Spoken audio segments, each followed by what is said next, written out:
তো hi everyone, তোমরা বাবরে কিটা করলাম, এটা মায়ের প্রণাম করলাম, কারণ আমরা যেতেছি এক জায়গাতে। তো মায়ের সকাল সকাল প্রণাম করেন, অনেক সকাল সকাল উঠছি যাওয়ার লেগে, ট্রেনে উঠিয়ে যাইমু। তো সকাল সকাল উঠে গেছি, দিদি উঠো হয়ে গেছে, দিদি আইয়ে কর জলদি জলদি কর, এসব বেগুন ডুবাই দিছে নিয়া। তো আমি এটা মায়েরা মাইরাম মায়ের প্রণামটা শেষ করলাম, করিয়ে বাড়ি গেলাম। বাড়ি অটোতে উঠে গেলাম, উঠিয়ে মারে বাই বাই করলাম। তো মারে কইলাম যে আই গিয়া তোমার করেছে ইচ্ছা। তো মানে আমি একটু সময় ডিট করলাম, করিয়া তো বাড়িলাম, অটো সারি দিল। তো এটা আমার ব্রিজটা যে দেখো, এটা একদম ঘরের সামনেই ব্রিজ। তো বাড়ি গেছি, আমরা অটোতে উঠে গেছি।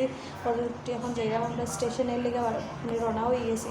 তো স্টেশনে গিয়েই দিদিকে টিকিট লই লিছে। তো টিকিট অত জলদি পাইলেছে যে আমি মোবাইল ভাবছিলাম পার করবো, করে একটু রেকর্ড করবো।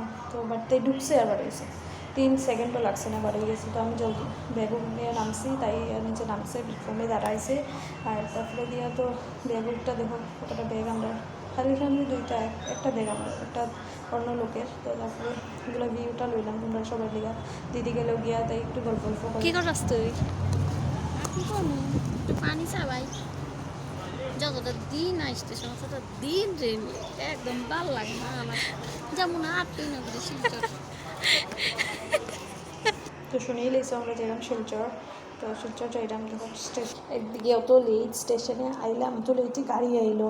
দেন তারপরে স্টেশনে ট্রেনে যা উঠলাম, তো স্টেশনে প্রত্যেকটা স্টেশনেই খালি স্টপেজ চলে, ক্রসিং হইতেই আছে।